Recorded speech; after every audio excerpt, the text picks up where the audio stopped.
اعوذ باللہ من الشیطان اللعین الرجیم بسم اللہ الرحمن الرحیم وَإِنَّا لَنَحْنُ نُحْيِي وَنُمِيتُ وَنَحْنُ الْوَارِثُونَ اللہم صل علی محمد وآل محمد وعجل فرجہم۔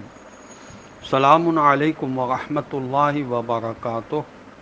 اللہ تبارک و تعالیٰ کا شکر ہے کہ میں نے سورہ مبارک حجر جو قرآن مجید کا 15 نمبر کا سورہ ہے اس کی آیت نمبر 23 کی تلاوت کا شرف حاصل کیا، جس کا ترجمہ یہ ہے: اور بے شک ہم ہی زندہ کرتے ہیں اور ہم ہی مارتے ہیں اور ہم ہی وارث ہیں۔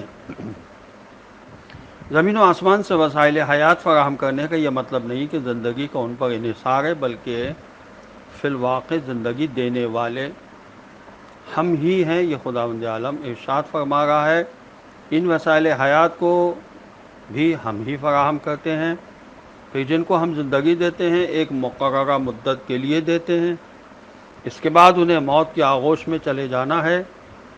ہمیشہ زندہ رہنے والے ہم ہیں اور ہم ہی وارث ہوں گے۔ تفہیم القرآن میں اس آیت کی ذیل میں لکھا ہے کہ مطلب یہ ہے کہ تمہارے مرنے کے بعد بھی ہم باقی رہنے والے ہیں۔ جہاں تمہیں جو کچھ بھی ملا ہوا ہے عارضی طور پر دیا گیا ہے، آخرکار ہماری دی ہوئی چیزیں تم یہیں چھوڑ کر خالی ہاتھ رخصت ہو جاؤ گے، اور یہ تمام چیزیں ہمارے ہی خزانے میں جوں کی توں رہ جائیں گی۔ سب ٹھاٹ پڑا رہ جائے گا، جب اللہ دے چلے گا بن جائے گا۔ مطلب یہ کہ ہر کوئی مر جاتا ہے اور پھر اس کی کمائی اللہ کے ہاتھ میں رہتی ہے۔ یہ موضوع قرآن میں لکھا ہوا ہے۔ اس لیے فائدے کی بات یہ ہے کہ ان جانے اور چھننے والی نعمتوں کو خدا کے حکم پر نیک کاموں پر خرچ کیا جائے تاکہ ابدی ثواب کے مستحق بن جائیں، ورنہ یہ نعمتیں تو بہرحال چھننے ہی والی ہیں۔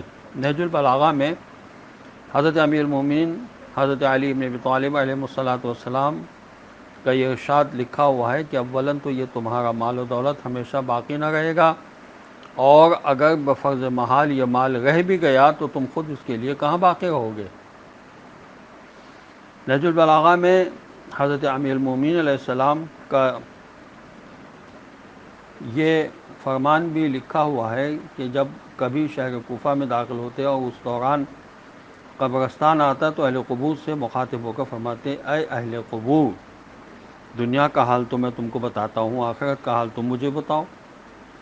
دنیا کا حال تو یہ ہے کہ تمہارا کمایا ہوا مال و دولت بڑھ چکا اور اب دوسرے لوگ اس مال سے عیش اڑا رہے ہیں۔ وہ عالیشان مکانات جو تم نے اپنے لیے بنائے سجائے تھے ان میں دوسرے آباد ہیں۔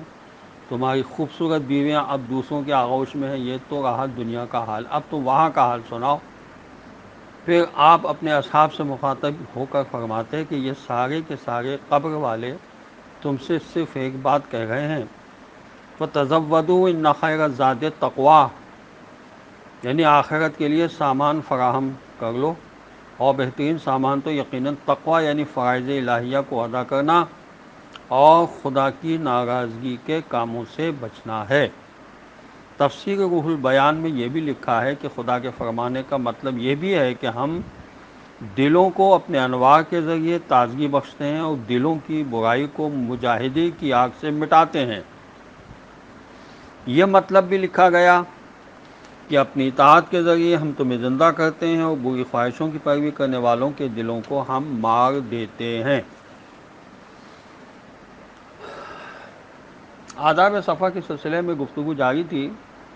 رسول خدا صلی اللہ علیہ وسلم کی حدیث ہے کنز العمال میں کہ جب کسی سفر میں 3 آدمی اکٹھے سفر کر رہے ہوں تو انہیں چاہیے کہ کسی ایک شخص کو اپنا امیر بنا لیں۔ اور حضرت رسول خدا صلی اللہ علیہ وسلم کی حدیث ہے کہ جب تم 3 آدمی سفر کرو تو تم میں سے ایک شخص کو نماز کی امامت کرنا چاہیے، اور تم میں سے جس شخص کی قرأت سب سے اچھی ہو وہ امامت کا زیادہ مستحق ہوگا۔ حضرت رسول خدا صلی اللہ علیہ وسلم کی حدیث کنز العمال میں ہے کہ جب سفر میں 3 آدمی اکٹھے ہوں تو ان میں سے جس شخص کی قرأت سب سے اچھی ہو اسے نماز کی امامت کرانا چاہیے، خواہ وہ سن میں ان سے چھوٹا ہی ہو۔ اور جب وہ امامت کرائے گا تو وہی شخص ان کا امیر بھی ہوگا۔ والسلام علیکم ورحمۃ اللہ وبرکاتہ۔